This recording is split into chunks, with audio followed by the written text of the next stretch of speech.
Bismillahirrahmanirrahim. Urang ngawitan ngalogat kitab Tankihul Qaul Sarah Lubabul Hadis.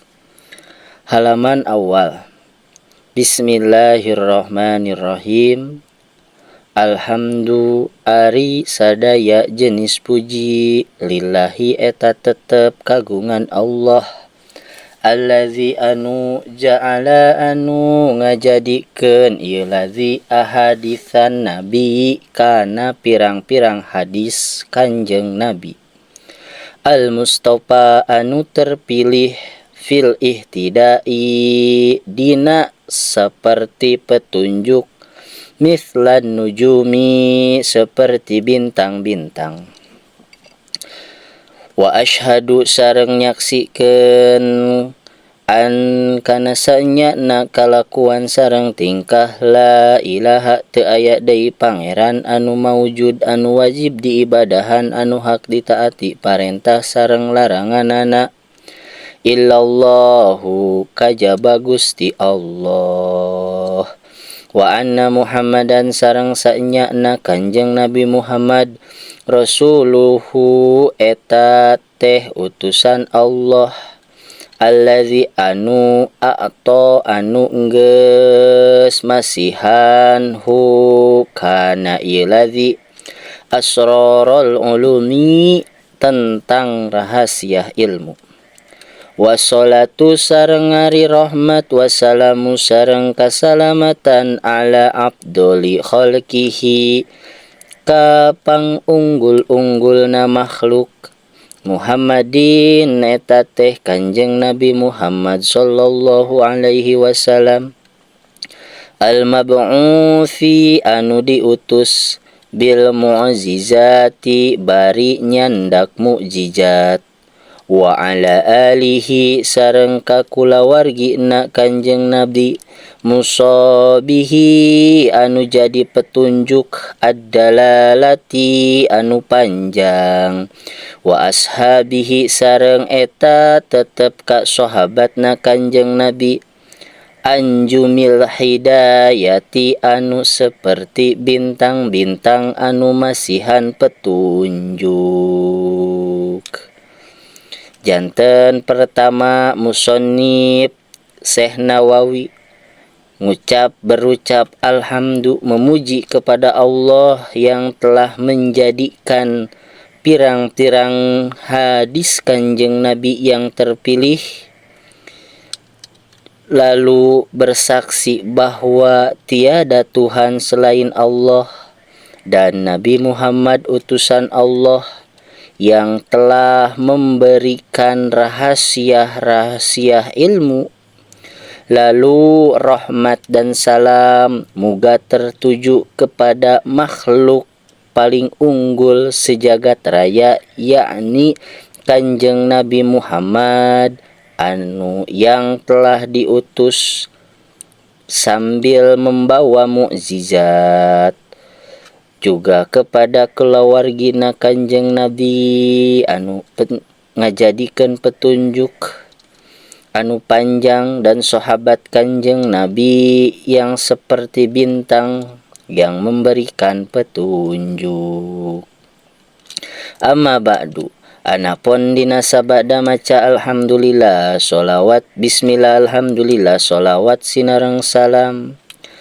Pahaza maka ari ieu kitab sarhun eta penjelasan ala lubabil hadisi kana kitab lubabul hadis. Janten ieu kitab teh penjelasan tina kitab lubabul hadis anu dikarang ku Syekh li Syekhi al-alamati al-fahamati Jalaluddin Ibnil Alamati Abi Bakri As-Suyuti.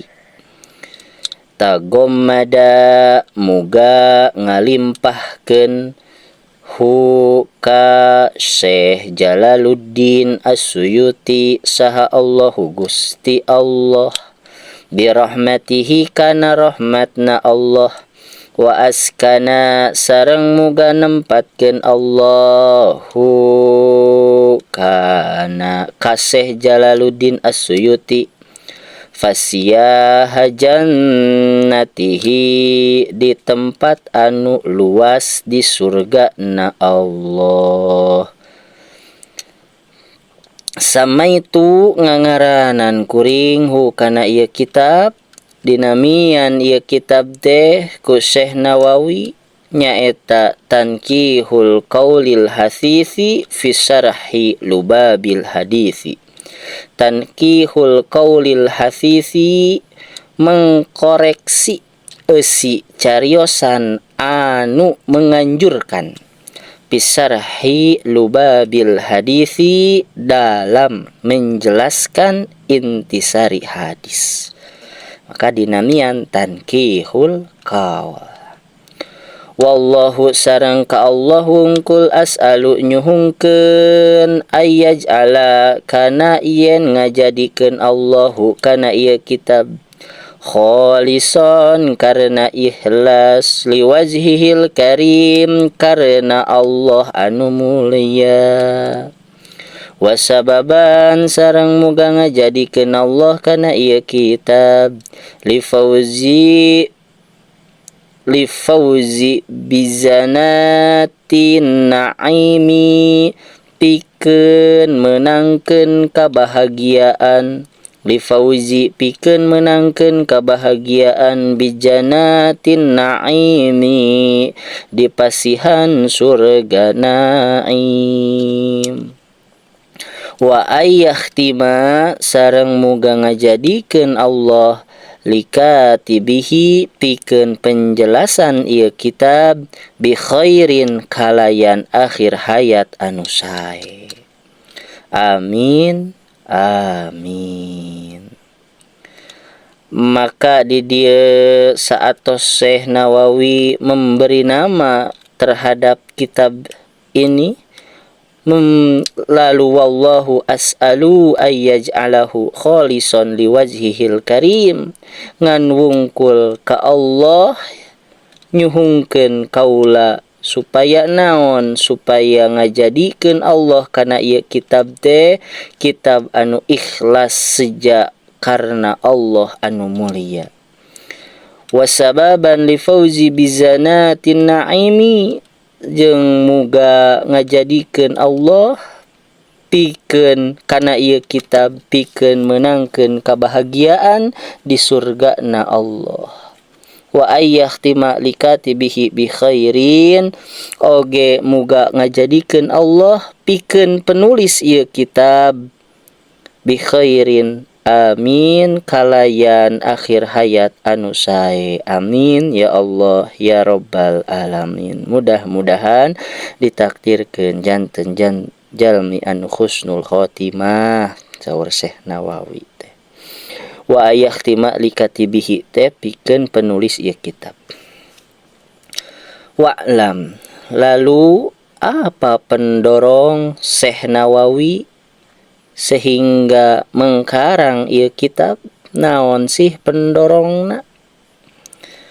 Wa'lam, kanyahokeun ku anjeun annal ba'itha sa'nyana anu jadi pendorong fi kitabati hadza sarhi dina ieu nulis kitab syarah hajatul muhtazina karena aya anu butuh penjelasan ilaihi kana ieu kitab karena aya cenah anu nyuhungkeun ka musannif pikeun nulis penjelasan tina ieu kitab Lubabul Hadis. Fa in hadza maka sanyana ieu kitab fa in hadzal kitab maka sanyana ieu kitab Lubabul Hadis kasurat tahrifi seueur penyimpangan wa tasrifi sareng seueur perubahan li adami syarhi sabab teu aya penjelasan alaihi kana ieu kitab Lubabul Hadis. Sabab cenah sanyana yen kitab Lubabul Hadis ieu teh seueur penyimpangan oge seueur perubahan margi teu aya penjelasan tentang ieu kitab. Wa ma'adzalika sareng sartana kitu katsura tadawulun nasu loba jalma-jalma berdiskusi min ahli zawati tegesna jalmi-jalmi ti daerah Jawa alaihi kana ieu kitab Lubabul Hadis. Seueur cenah jalmi-jalmi anu berdiskusi ti daerah Jawa tentang ieu kitab Lubabul Hadis. Wa inni sanyana kuring lam ajid temendakan nuskhatan kana naskah sohihatan anu soheh fihi dina ieu kitab Lubabul Hadis. Kuring temendakan kana nashah anu soheh dina ieu kitab Lubabul Hadis saur musannif. Walam akdir sareng teu mampu kuring ala tashihi memperbaiki kana memperbaiki ieu kitab. Tawado musannif teu mampu saur musannif kuring pikeun memperbaiki ieu kitab. Wastifai muradihi sareng teu mampu memenuhi kana tujuan ieu kitab Lubabul Hadis liqasuri kusabab kakurangan kuring. Teu mampu cenah kuring pikeun memperbaiki ieu kitab memenuhi tujuan maksud daripada ieu kitab kusabab keterbatasan kuring saur musannif. Ieu tanda ketawadoan musannif. Wa hadzal kitabu in kana fihi haditsun dhaifun. Dilajengkeun dina pertemuan anu salajengna. Mudah-mudahan aya manfaatna wallahu a'lam bissawab.